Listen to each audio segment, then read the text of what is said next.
एक समय था जिसे हम इतिहास में मुगल काल के नाम से और हिंदी साहित्य के इतिहास में मध्यकाल के नाम से जानते हैं। उसी दौर में, उसी वक्त में, जबकि हिंदू संस्कृति और धर्म तेजी से पतन की ओर अग्रसर था, समाज में धर्म के नाम पर पाखंडों का बोलबाला था और तरह तरह की समस्याएं जनजीवन में उत्पन्न हो रही थी।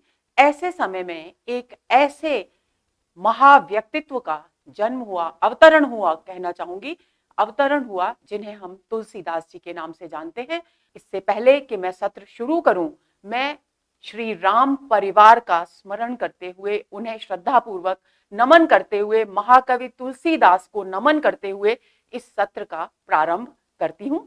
तो नमस्कार दोस्तों, साहित्य समाधान के मंच से मैं डॉक्टर रीता गौड़ आपका हार्दिक स्वागत करती हूं, अभिनंदन करती हूं। तो आज के सत्र में हम महाकवि तुलसीदास के जीवन और उनके दृष्टिकोण पर विस्तृत चर्चा करेंगे। तो चलिए शुरू करते हैं आज का सत्र। तुलसीदास जी के जीवन के विषय में दोस्तों सबसे महत्वपूर्ण बात यह है कि उनके जीवन का हर पक्ष, चाहे वो जन्म का संवत हो, चाहे वो मृत्यु का संवत हो, चाहे वो जन्म स्थान हो, सभी कुछ विवाद के घेरे में है। लेकिन फिर भी विद्वानों ने अनेक प्रकार के शोध करके विभिन्न ग्रंथों और साक्ष्यों के आधार पर उनके जीवन की एक रूपरेखा तैयार की है, जिसे हम यहां पढ़ेंगे। आचार्य हजारी प्रसाद द्विवेदी ने तुलसी के स्वयं की जीवन विषयक उक्तियों के अतिरिक्त 3 अन्य विश्वसनीय स्रोतों की चर्चा की है। यानी तुलसीदास जी के जीवन के विषय में जानना है तो आचार्य हजारी प्रसाद द्विवेदी का कहना है कि उन्होंने रामचरितमानस में तथा अपने अन्य रचनाओं में अपने जीवन के विषय में जो छोटी छोटी बातें प्रस्तुत की हैं, छोटी छोटी उक्तियां की हैं, वो तो उनके जीवन की जानकारी का महत्वपूर्ण स्रोत है ही, उसके साथ 3 अन्य महत्वपूर्ण स्रोत भी हैं जिनके आधार पर हम तुलसी के जीवन के विषय में जान सकते हैं। और वो 3 महत्वपूर्ण स्रोत हैं नाभादास का भक्तमाल। भक्तमाल एक रचना है नाभादास के द्वारा रचित। भक्तमाल रचना जो है ये नाभादास की, इस पर रचित प्रियादास की टीका, क्योंकि इन सभी में तुलसीदास से जुड़े हुए प्रसंगों की चर्चा प्रत्यक्ष या अप्रत्यक्ष रूप से मिलती है। और तीसरा ग्रंथ है गोसाई गोकुलनाथ द्वारा लिखित माना जाने वाला 252 वैष्णवन की वार्ता नामक ग्रंथ। यानी ये 3 बातें, कौन कौन से 3 ग्रंथ महत्वपूर्ण है?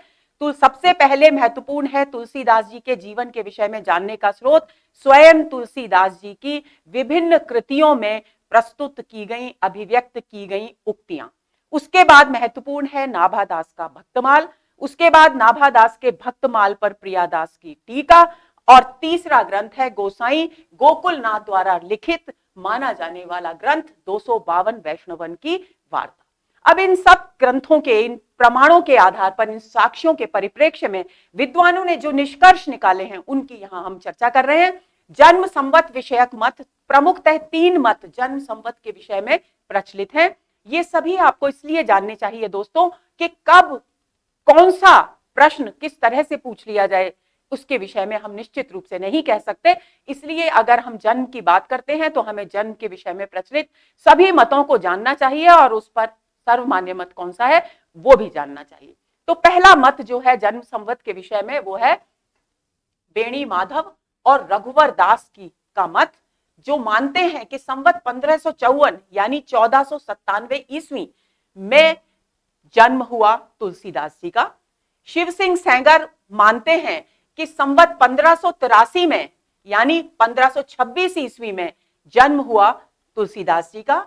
और राम गुलाम द्विवेदी और ग्रियर्सन मानते हैं कि संवत 1589 में यानी 1532 ईस्वी में तुलसीदास जी का जन्म हुआ। और इनमें से, इन तीनों मतों में से सर्वाधिक जो सर्वमान्य मत माना गया है वो है राम गुलाम द्विवेदी और ग्रियर्सन का, यानी संवत 1589 ही तुलसीदास जी के जन्म का अब तक सबसे प्रामाणिक संवत माना गया है। अब अंतः साक्ष्य से भी संवत 1589 की ही पुष्टि होती है, इसलिए इसे ही सर्वमान्य मत माना गया है। अब बात आती है तुलसीदास जी के जन्म स्थान की। तो 2 स्थानों को लेकर विशेष तौर पर तुलसी का जन्म किस स्थान पर हुआ, इस विषय में 2 मत विशेष रूप से महत्वपूर्ण है। पहला है एटा के निकट सोरो में उनका जन्म हुआ और दूसरा बांदा जिले में स्थित राजापुर में उनका जन्म हुआ। तो लाला सीताराम, हजारी प्रसाद द्विवेदी, राम नरेश त्रिपाठी, रामदत्त भारद्वाज, गणपति चंद्र गुप्त और गौरी शंकर द्विवेदी, ये सभी विद्वान मानते हैं कि एटा के निकट स्थित सोरो नामक स्थान पर तुलसीदास जी का जन्म हुआ। लेकिन बेनी माधव दास और महात्मा रघुवर दास, शिव सिंह सेंगर, राम गुलाम द्विवेदी और आचार्य रामचंद्र शुक्ल मानते हैं कि बांदा जिले में स्थित राजापुर नामक स्थान पर तुलसीदास जी का जन्म हुआ और हमें सर्वमान्य मत के रूप में इस राजापुर बांदा को ही चुनना है, क्योंकि अभी तक अधिकांश जो साक्ष्य हैं वो इसी के पक्ष में जाते हैं। तो यानी जन्म संवत हम मानेंगे तुलसीदास जी का 1589 और स्थान, जन्म स्थान मानेंगे बांदा जिले में स्थित राजापुर, और ये स्थान उत्तर प्रदेश में है, ये भी आपको पता होना चाहिए। आगे चलते हैं। अब निधन संवत की बात आती है, तो निधन संवत के विषय में संवत 1680 माना गया है और ईस्वी सन में अगर इसे बदलें तो 1623 ईस्वी आता है। और स्वयं तुलसीदास जी ने ये बात कही है, संवत 1680 असी गंग के तीर, श्रावण शुक्ला सप्तमी तुलसी तज्यो शरीर। तो ये शुक्ला है, तो इसका मतलब है कि संवत 1680 को स्वयं स्वीकार किया गया है। और इसके तुलसीदास जी के निधन के विषय में ये बहुत ही लोक प्रचलित दोहा है। इसमें कहा गया है कि 1680 संवत में असी, गंगा के किनारे असी नामक घाट है, असी गंगा, गंग के तीर, तीर का मतलब किनारा, गंगा नदी के किनारे असी घाट पर संवत 1680 में जब श्रावण मास की शुक्ल पक्ष की सप्तमी तिथि थी, तब तुलसीदास जी ने अपना शरीर छोड़ा। यानी उनके निधन के विषय में यह दोहा बहुत अधिक प्रचलित है। लेकिन आचार्य शुक्ल ने टोडर के वंशजों के प्रमाण के आधार पर दोहे की दूसरी पंक्ति को इस प्रकार सही माना है। यानी आचार्य शुक्ल का कहना है कि श्रावण शुक्ला सप्तमी तुलसी तज्यो शरीर, इसके स्थान पर श्रावण कृष्णा तीज शनि तुलसी तज्यो शरीर अधिक उचित है। क्यों? क्योंकि टोडर के वंशज इस दिन अब तक, यानी जब तक शुक्ल जी थे तब तक, इस तिथि को उनके निधन की तिथि के रूप में मानते रहे हैं। और टोडर बहुत अधिक स्नेही व्यक्ति थे, तुलसीदास जी के बहुत निकट थे और उन्हें उनके परिवार में बहुत अधिक सम्मान प्राप्त था। यही कारण है कि उनकी निधन तिथि पर वे लोग एक आयोजन किया करते थे, धार्मिक आयोजन किया करते थे और कवि के प्रति अपने श्रद्धा सुमन अर्पित किया करते थे। तो उसी आधार पर, क्योंकि वे लोग श्रावण कृष्णा तीज और शनिवार को तुलसी के निधन की तिथि मानते हैं, संवत लेकिन यही है, संवत 1680। तो तिथि भले ही श्रावण कृष्णा तीज मानी जाए, शनिवार माना जाए या श्रावण शुक्ला सप्तमी मानी जाए, लेकिन तिथि 1680 संवत ही है। इस बात को आपको ध्यान में रखना है। आगे चलते हैं। आपकी माता का नाम हुलसी था, आपके पिता का नाम आत्माराम दुबे था, जो अपने समय के बहुत ही प्रतिष्ठित और विख्यात ज्योतिषी हुआ करते थे। और आपकी पत्नी का नाम रत्नावली था, जो स्वयं एक विदुषी स्त्री थी और एक बहुत ही प्रतिष्ठित ब्राह्मण परिवार से जिनका संबंध था। आपके दीक्षा गुरु नरहरि दास या नरहरयानंद माने गए हैं और शिक्षा गुरु आपके माने गए हैं शेष सनातन। अब थोड़ा सा इस प्रसंग में मैं आपको तुलसीदास जी के जीवन के विषय में जो विभिन्न शोधों से प्राप्त होती है जानकारी, जो कहानी मिलती है हमें उनके जीवन के विषय में, उसके विषय में चर्चा कर दूं। दोस्तों, ये माना जाता है कि तुलसीदास जी का जब जन्म हुआ माता हुलसी और आत्माराम दुबे के परिवार में, तब उस समय तुलसीदास जी पैदा होते ही पहली बात तो रोए नहीं, दूसरी बात वे 5 वर्ष के बालक के समान थे, उनके सारे दांत थे और वे रोए नहीं।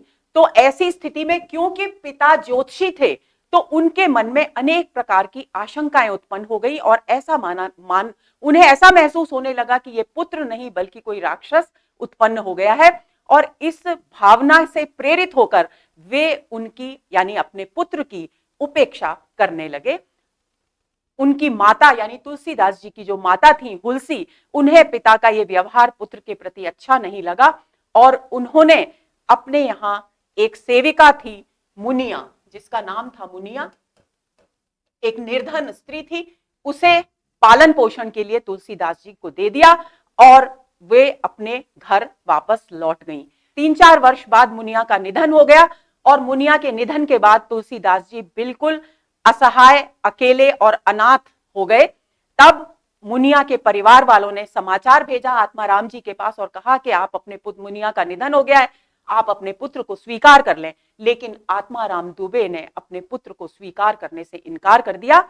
इसके आगे की जो जीवन यात्रा तुलसीदास जी की शुरू होती है, उस जीवन यात्रा में ही वो बीज अंकुरित होते हैं दोस्तों, जहां से तुलसीदास जी महाकवि तुलसीदास के रूप में विकसित हुए, एक महान व्यक्तित्व के रूप में उभर कर हमारे सामने आए। काफी समय उन्होंने इधर उधर भिक्षा मांग करके अपना जीवन चलाया। उसके बाद उनका परिचय हुआ नरहरि दास से। नरहरि दास ने उन्हें अपने पास रखा और उनका पूरा ध्यान रखा और उनकी शिक्षा का प्रबंध किया। शेष सनातन जी जो वहीं काशी में रहा करते थे, उनके शेष सनातन जी ने उनको सारे शास्त्रों और वेद और पुराण जितने भी ग्रंथ थे उन सभी की शिक्षा प्रदान की। और यही कारण है कि राम नाम की दीक्षा देने वाले गुरु के रूप में नरहरि दास का नाम लिया जाता है और शास्त्रों का ज्ञान, शास्त्रों की शिक्षा देने वाले गुरु के रूप में तुलसीदास जी के गुरु हैं शेष सनातन जी। तो इस बात को आप ध्यान में रखेंगे। आचार्य शुक्ल ने तुलसीदास जी के मित्रों और स्नेही जनों में कुछ एक लोगों की, महत्वपूर्ण व्यक्तियों की चर्चा की है, जिनमें रहीम के दोहे हम लोग बचपन से ही पढ़ते चले आते हैं। वे रहीम महाराजा मानसिंह जो जयपुर के थे, नाभाजी, मधुसूदन सरस्वती और काशी के भक्त भदैनी के टोडर का उल्लेख किया है। वही टोडर जिनके वंशज उनके निधन की तिथि के समय उनके प्रति श्रद्धा सुमन अर्पित किया करते हैं। उन्हीं टोडर को अंतरंग मित्रों में चर्चा की है आचार्य शुक्ल ने। आगे चलते हैं। अब आती है बात रचनाओं की। तो जो प्रामाणिक कृतियां हैं, कृतियों के विषय में भी बहुत विवाद है तुलसीदास जी के, तो जो प्रामाणिक कृतियां हैं उनकी संख्या 12 मानी गई है दोस्तों। और मैंने कोशिश की है कि प्रत्येक कृति की महत्वपूर्ण बिंदु आपको पता हो, क्योंकि हिंदी साहित्य के इतिहास की दृष्टि से भी ये बिंदु बहुत महत्वपूर्ण है। किसी भी कृति पर प्रश्न पूछा जा सकता है। तो सबसे पहली कृति है उनकी वैराग्य संदीपनी। इसकी भाषा ब्रज है। भाषा को लेकर भी बहुत सारे सवाल पूछे जाते हैं परीक्षाओं में कि वैराग्य संदीपनी की भाषा क्या है या विनय पत्रिका की भाषा क्या है। इस तरह के प्रश्न अक्सर प्रतियोगी परीक्षाओं में आते हैं। तो वैराग्य संदीपनी की भाषा है ब्रज और 2 ही भाषाओं में प्रमुख रूप से रचना की थी तुलसीदास जी ने, पहली ब्रज और दूसरी अवधी। अब इस वैराग्य संदीपनी में कौन से छंद हैं? दोहा, चौपाई और सोरठा छंदों का यहां पर प्रयोग किया गया है और कुल छंदों की संख्या है 62। ये बिंदु आपको ध्यान रखने हैं। और ये किस प्रकार की कृति है? 3 प्रकार की कृतियां लिखी थी तुलसीदास जी ने, मुक्तक कृति, गीति काव्य और प्रबंध कृतियां। तो ये वैराग्य संदीपनी उनकी एक मुक्तक काव्य कृति है। तुलसी ने स्वयं इसे अखिल ज्ञान का सागर कहकर संबोधित किया है। प्रश्न पूछा जा सकता है कि तुलसी की किस कृति को अखिल ज्ञान का सागर कहा जाता है, तो आपका उत्तर होना चाहिए वैराग्य संदीपनी। संत स्वभाव, अब इसकी विषय वस्तु क्या है? संतों के स्वभाव का वर्णन किया गया है, संतों की महिमा का वर्णन किया गया है, नीति विषयक विचार व्यक्त किए गए हैं, भक्ति विषयक विचार व्यक्त किए गए हैं और राम नाम की महिमा का यहां पर चित्रण किया गया है। तो ये महत्वपूर्ण बिंदु हैं वैराग्य संदीपनी नामक कृति के। अब दूसरी कृति है रामाज्ञा प्रश्न। इसकी भाषा अवधी है और छंद, दोहा छंद में लिखी गई है यह कृति और इसमें कुल 343 दोहे हैं और यह भी मुक्तक काव्य कृति है। देखिए, वैराग्य संदीपनी की भाषा थी, कौन सी भाषा थी? वैराग्य संदीपनी की भाषा थी ब्रज और रामाज्ञा प्रश्न की भाषा है अवधी। ये एक मुक्तक काव्य कृति है। शगुन विचार वैश्यक कृति के रूप में इसका बहुत अधिक इसकी लोकप्रियता रही है और इसे राम शलाका या दोहावली रामायण के नाम से भी जाना जाता है। इस पर भी प्रश्न आ सकता है कि तुलसीदास जी की कौन सी कृति को राम शलाका या दोहावली के नाम से जाना जाता है। तो आपको ध्यान रखना चाहिए, रामाज्ञा प्रश्न को राम शलाका या दोहावली के नाम से दोहावली रामायण के नाम से जाना जाता है। 7 सर्गों में निबद्ध राम कथा का चित्रण यहाँ किया गया है। ऐसा माना जाता है कि तुलसीदास जी के एक मित्र थे पंडित गंगाराम ज्योतिषी, उनके कहने पर उन्होंने रामाज्ञा प्रश्न की रचना की थी। आगे चलते हैं। तीसरी कृति है रामलला नहचु, इसकी भाषा ठेठ अवधी है। अब देखिए अवधि और ठेठ अवधि में क्या अंतर है, इस बात को आप समझ लीजिए। अवधि भाषा का मतलब है कि जिसमें कुछ साहित्यिक शब्दों का भी प्रयोग हो, लेकिन ठेठ अवधि का मतलब है ग्रामीण अवधि भाषा। तो इसलिए इस रामलला नहचु नामक जो कृति है उसमें ठेठ अवधि यानी ग्रामीण अवधि का प्रयोग किया गया है। छंद इसका सोहर है और इसमें कुल 20 छंद है। ये एक प्रबंध काव्य कृति है। इसमें राम के विवाह और उनके यज्ञोपवीत संस्कार का चित्रण किया गया है। जानकी मंगल उनकी अगली कृति है। इसकी भाषा भी अवधि है, छंद सोहर है, यहां भी छंद सोहर है और कुल 216 छंद इसमें लिखे गए हैं और ये भी एक प्रबंध काव्य कृति है। आगे चलते हैं। ये वाल्मीकि रामायण पर आधारित राम सीता विवाह का वर्णन भी यहां इस कृति में किया गया है। और उनकी अगली कृति और जो सबसे महत्वपूर्ण है, जो हमारे पाठ्यक्रम में भी है, वो है रामचरितमानस। रामचरितमानस की भाषा भी अवधि है और जिन प्रमुख छंदों का प्रयोग यहाँ किया गया है वो है दोहा, चौपाई, सोरठा और हरिगीतिका। इसके अलावा भी अनेक छंद हैं, लेकिन ये प्रमुख छंद हैं रामचरितमानस के। इसमें 7 कांड हैं। आपको इन 7 कांडों के क्रम को याद कर लेना है दोस्तों। इस पर कई बार प्रश्न पूछे जाते हैं। बालकांड सबसे पहला कांड है जो हमारे पाठ्यक्रम में है और उसके बाद आता है अयोध्या कांड। अयोध्या कांड के बाद वनवास के लिए जब जाते हैं श्री राम तो आता है अरण्य कांड, यानी जंगल में किस प्रकार उन्होंने अपना समय व्यतीत किया वो। और उसके बाद जब वो सुग्रीव आदि से मिलते हैं तो किष्किंधा कांड आता है और हनुमान जी के गौरव गान से संबंधित सुंदर कांड। और उसके बाद फिर लंका कांड जब युद्ध होता है और उत्तर कांड उसके बाद आता है। तो इस प्रकार से 7 कांडों में निबद्ध कृति है रामचरितमानस और ये एक प्रबंधात्मक कृति है क्योंकि इसमें राम के चरित्र को व्यापक रूप में अभिव्यक्त किया गया है। आगे चलते हैं। इस कृति की सबसे महत्वपूर्ण बात यह है कि इसमें राम के मर्यादा पुरुषोत्तम रूप का चित्रण किया गया है।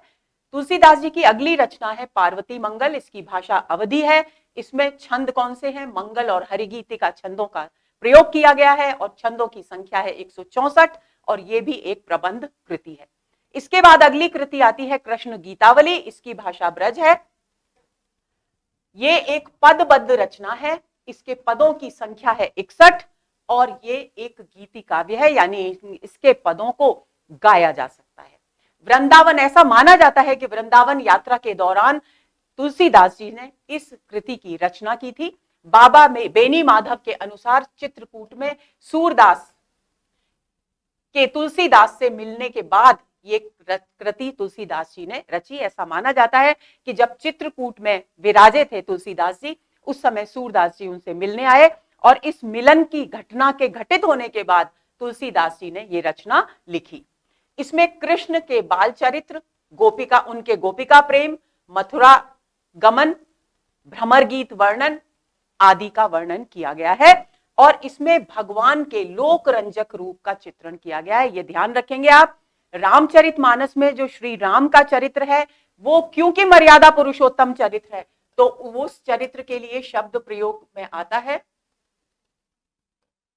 लोक मंगल, यानी भगवान के लोक मंगल रूप का चित्रण रामचरितमानस में।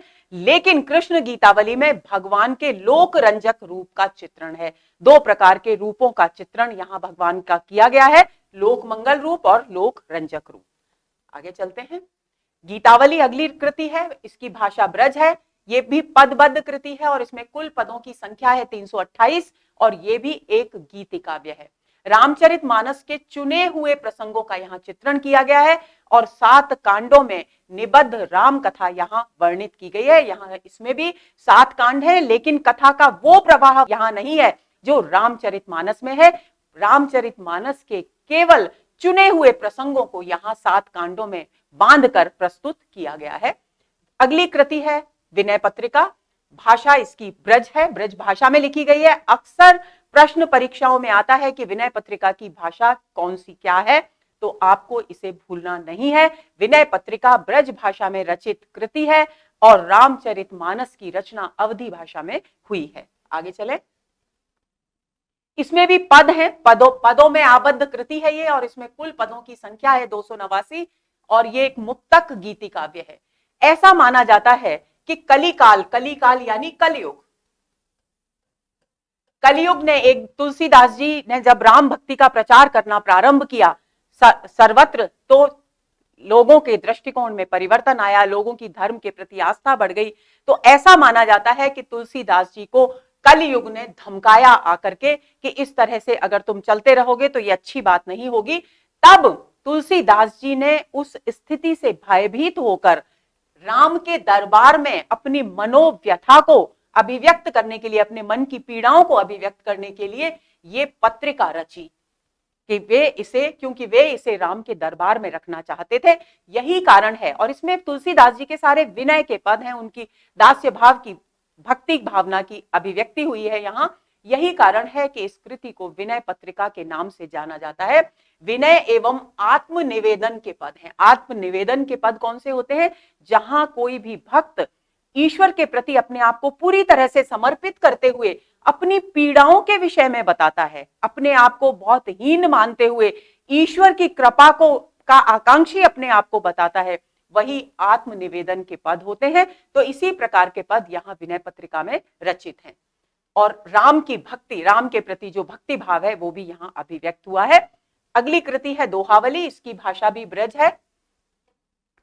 इसके छंद हैं दोहा और सोरठा, और छंद संख्या दोहों की संख्या है, क्योंकि दो प्रकार के छंदों का यहाँ प्रयोग किया गया है।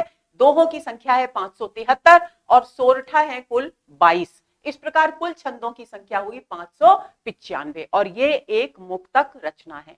अगली कृति है तुलसीदास जी की बरवै रामायण। भाषा इसकी अवधि है और रामायण को बरवै रामायण इसलिए कहा गया है क्योंकि इसकी रचना बरवै छंद में की गई है। रहीम की, ऐसा कहा जाता है कि रहीम दास जी की प्रेरणा से बरवै छंद में इस कृति की रचना तुलसीदास जी ने की थी। इसके छंद का नाम बरवै है, जैसा कि मैं आपको बता ही चुकी हूं, और छंदों की संख्या है 69। ये एक मुक्तक कृति है, आपको ध्यान रखना है। बरवै रामायण की रचना तुलसीदास जी ने किसकी प्रेरणा से की? तो रहीम दास जी की प्रेरणा से की थी। इसी प्रकार रामाज्ञा प्रश्न कृति की रचना किसकी प्रेरणा से की? तो अपने मित्र पंडित गंगाराम की प्रेरणा से की। ये बात आपको भूलनी नहीं है। आगे चलते हैं। अगली रचना है कवितावली, इसकी भाषा ब्रज है और इसमें जो छंद प्रयुक्त हुए हैं वे हैं कवित्त, छप्पय, और कुल छंदों की संख्या है 325। इसमें भी 7 कांड है और 7 कांडों में राम कथा का वर्णन किया गया है। और उत्तर कांड में काशी में एक बार जब तुलसीदास जी के जीवन काल में महामारी फैली थी, उसका भी वर्णन यहां पर मिलता है। यानी अपनी परिस्थितियों का प्रतिबिंब भी तुलसीदास जी ने अपनी कृतियों के माध्यम से अभिव्यक्त किया है और यह भी एक मुक्तक काव्य कृति है। कुछ विद्वान, दोस्तों ये बात बहुत महत्वपूर्ण है, ये तथ्य, कुछ विद्वान जिनमें पंडित राम गुलाम द्विवेदी उल्लेखनीय हैं, हनुमान बाहुक नामक एक रचना है तुलसीदास जी की, उसे कवितावली के अंतर्गत ही स्वीकार करते हैं। तो यही हनुमान जी की वंदना से संबंधित ग्रंथ है। ऐसा कहा जाता है कि अपने जीवन के अंतिम पड़ाव पर तुलसीदास जी को अपनी भुजाओं में बहुत अधिक पीड़ा हो रही थी और उसकी वजह से वे बहुत परेशान थे। तब उन्होंने हनुमान जी की वंदना में हनुमान बाहुक नामक काव्य कृति की रचना की थी, जिसे पंडित राम गुलाम द्विवेदी कवितावली का ही भाग मानते हैं। आगे चलते हैं। रामलला नैचू, जानकी मंगल, पार्वती मंगल कृतियां, ये तीनों कृतियां कौन कौन सी? रामलला नैचू, जानकी मंगल और पार्वती मंगल। ये कृतियां मांगलिक अवसरों पर गाए जाने के लिए रचित मंगल ग्रंथ हैं। तो मंगल ग्रंथ तुलसीदास जी के कौन से कहलाते हैं? रामलला नैचू, जानकी मंगल और पार्वती मंगल। तो देखिए, जानकी मंगल और पार्वती मंगल में तो पहले से ही मंगल शब्द मौजूद है, तो आपको याद करने में दिक्कत नहीं होगी। केवल एक रामलला नैचू को आपको याद रखना है, क्योंकि राम के यज्ञोपवीत संस्कार से संबंधित गीत यहां पर दिए गए हैं। तो आपको ये 3 कृतियां ध्यान में रखनी है। ये कृतियां तुलसीदास जी की मंगल ग्रंथों के रूप में लोकप्रिय हैं। वैराग्य संदीपनी, रामलला नैचू, जानकी मंगल, पार्वती मंगल और बरवै रामायण, इन सभी लघु कृतियों को पंचरत्न कहा जाता है। कौन सी कृतियां पंचरत्न कहलाती हैं? इस तरह का प्रश्न परीक्षा में पूछा जा सकता है। और पंचरत्न है वैराग्य संदीपनी, रामलला नैचू, जानकी मंगल, पार्वती मंगल और बरवै रामायण। तो 3 तो ये मंगल ग्रंथ हैं ही, उसके बाद आपको वैराग्य संदीपनी और बरवै रामायण को और कंठस्थ करना है। अब बात आती है रामचरितमानस की, जो हमारे पाठ्यक्रम में है, जिसके विषय में हमें विस्तृत जानकारी प्राप्त होनी चाहिए। तो दोस्तों, ये हुआ हमारा आज का सत्र। उम्मीद करती हूं कि तुलसीदास के जीवन परिचय से संबंधित जितने भी विवाद हैं, वो सारे आपकी स्मृति में बिल्कुल स्पष्ट रूप से स्थापित हो गए होंगे, सर्वमान्य मत आपकी समझ में आ गए होंगे और उनकी कृतियों के परिचय को आप कंठस्थ कर लेंगे, ऐसा मैं विश्वास रखती हूं।